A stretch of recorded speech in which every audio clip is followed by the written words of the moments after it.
Hello, आज हम चर्चा करेंगे main characters of the play the merchant of Venice. Merchant of Venice जैसा कि यूपी बोर्ड के सिलेबस में लगा हुआ है प्ले मर्चेंट ऑफ वेनिस, और ये विलियम शेक्सपियर का प्ले है। विलियम शेक्सपियर की बायोग्राफी के बारे में मैंने पिछले वीडियो में बताया था।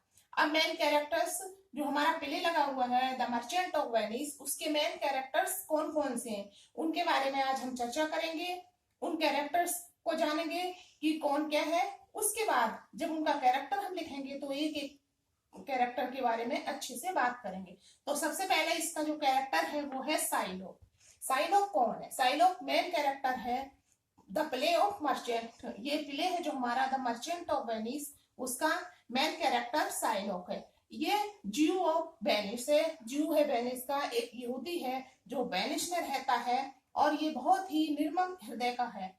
इसके हृदय में बहुत क्रूरता भरी हुई है। ये बहुत रिच पर्सन है, बहुत पैसे है इसके पास, मनी लेंडर है। तो ये लोगों को ब्याज पर पैसे देता है, और जब अपना ब्याज उनसे वसूलता है तो बहुत ही अधिक क्रूरता के साथ वसूलता है। इसलिए पूरे इटली में इसे कोई भी पसंद नहीं करता। ये वेनिस का है लेकिन इटली में आकर के रहने लगा है, तो इसे पूरे इटली में कोई भी पसंद नहीं करता। लेकिन जब लोगों को जरूरत पड़ती है पैसे की, तो वो मजबूरी में इसके पास जाकर के पैसे उधार लेते हैं और ब्याज के साथ फिर उसे वापस करते हैं। ये लोगों की प्रॉपर्टी को भी ब्याज के रूप में ले लेता है। दूसरे नंबर का कैरेक्टर है एंटोनियो। ये हमारे प्ले का मेन कैरेक्टर है एंटोनियो। और एंटोनियो उसका इटली का एक बहुत बड़ा व्यापारी है। इसका हृदय बहुत कोमल है और ये लोगों की सहायता करता है। सबसे ज्यादा घृणा ये साइलोक से करता है, क्योंकि साइलोक लोगों से क्रूरता का व्यवहार करता है, और एंटोनियो का नेचर दयालु है। एंटोनियो बहुत दयालु है, तो ये साइलोक से सबसे ज्यादा घृणा करता है और लोगों को साइलोक के चंगुल से बचाता है। तो साइलोक भी इससे बहुत ज्यादा घृणा करता है और हमेशा इससे बदला लेने की फिराक में रहता है कि कैसे वो एंटोनियो को नीचा दिखाए।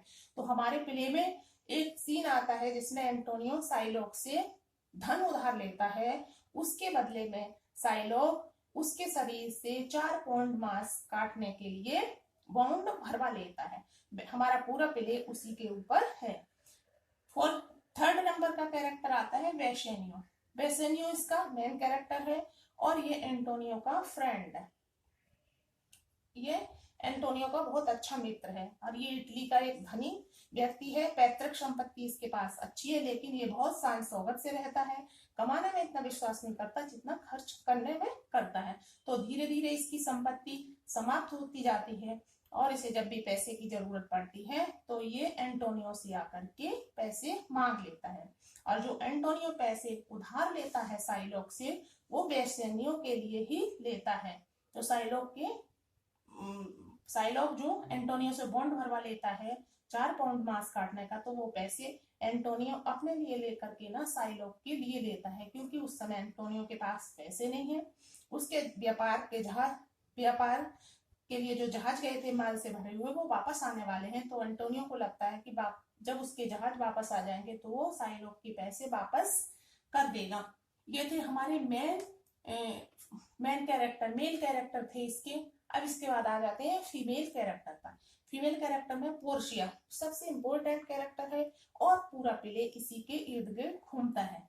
पोर्शिया इस प्ले की द मर्चेंट ऑफ वेनिस की हीरोइन है और ये वेसेनियो की वाइफ है। ये बहुत इंटेलिजेंट है, बहुत सुंदर, और इसमें मेल और फीमेल दोनों की क्वालिटी है। ये शारीरिक रूप से इतनी मजबूत है कि इसे लोग मेल की तरह करते हैं कि इसमें शारीरिक मजबूती बहुत अधिक है। और ये एक जो फीमेल के कैरेक्टर्स होते हैं वो भी इसमें सारे हैं। ये बहुत अच्छी लॉयर है और ये प्ले में मर्चेंट ऑफ वेनिस में जो हमारी मर्सी पॉइंट है वो इसी की स्पीच है। ये कोर्ट में जाकर के एंटोनियो को बचाने के लिए वो स्पीच देती है। तो मेन कैरेक्टर है ये पोर्शिया इस प्ले का। एंटोनियो को साइलोक के चंगुल से ये अपनी स्पीच के द्वारा, अपने तर्क के द्वारा बताती है। 5 नंबर पर आती है नेरेसा। नेरेसा ये पोर्शिया की सर्वेंट है। सर्वेंट होने के साथ साथ ये पोर्शिया की फ्रेंड भी है।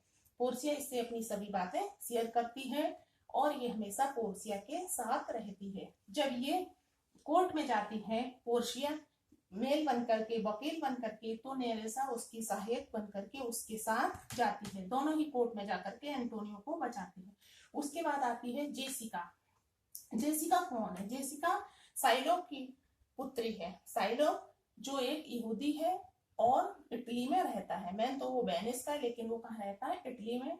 तो साइलोक की पुत्री है जेसिका, और जेसिका साइलोक के जो नियम बना रखे हैं उसने उनको नहीं मानती। साइलोक क्रिश्चियन से बहुत अधिक घृणा करता है, अपने यहूदी धर्म को ऊपर मानता है, लेकिन जेसिका ऐसा नहीं मानती है। इसलिए जेसिका का साइलोक के साथ मतभेद रहता है। जेसिका अपनी मर्जी से लोरेंजो के साथ शादी कर लेती है। लोरेंजो एक क्रिश्चियन है और साइलोक क्रिश्चियनों से घृणा करता है, तो वो भाग करके घर से चली जाती है और लोरेंजो से शादी कर लेती है। उसके बाद आता है ग्रेशेनियो। ग्रेशेनियो कौन है? ये बेसेनियो का सर्वेंट है। बेसेनियो है उसका ये दूत है। ये दूत बन करके बेसेनियो का दूत है ये, और ये उसके पास साथ हमेशा रहता है। जब बेसेनियो पोर्शिया के पास जाता है, अपना संदेश भेजता है पोर्शिया के पास, तो वो ग्रेशेनियो ही उस संदेश को लेकर के जाता है। और जब कास्केट सीन है एक, उसमें कास्केट सीन में जब बेसेनियो टोकरियों को चुनता है, उस समय ग्रेशेनियो नेरेसा जो पोर्शिया की मेड सर्वेंट है, पोर्शिया की सर्वेंट है, पोर्शिया की जो फ्रेंड है, उसे प्रपोज करता है, और एंड उस बेसेनियो और पोर्शिया की शादी के साथ साथ ग्रेशेनियो और नेरेसा की भी शादी हो जाती है। अब लोरेंजो आता है इसका कैरेक्टर। तो लोरेंजो, जैसा कि मैंने बताया आपको, लोरेंजो कौन है? ये साइलोक की पुत्री का हस्बैंड है, साइलोक का दामाद है, और साइलोक इसे पसंद नहीं करता, इसलिए क्योंकि ये एक क्रिश्चियन है, इसलिए उन्होंने घर से भाग करके शादी की होती है। प्ले के अंत में साइलोक की संपत्ति जब जब्त की जाती है तो उसकी पुत्री को दी जाती है, और लोरेंजो और उसकी वाइफ को साइलोक की आधी संपत्ति दे दी जाती है। तो ये थे हमारे मेन कैरेक्टर प्ले के। अभी तो मैंने हिंदी में इन्हें बताया है जिससे सबकी समझ में आ जाए। अब मैं प्ले की समरी, नेक्स्ट वीडियो में प्ले की समरी बताऊंगी। उसके बाद एक एक कैरेक्टर को हम अच्छे से डिफाइन करेंगे।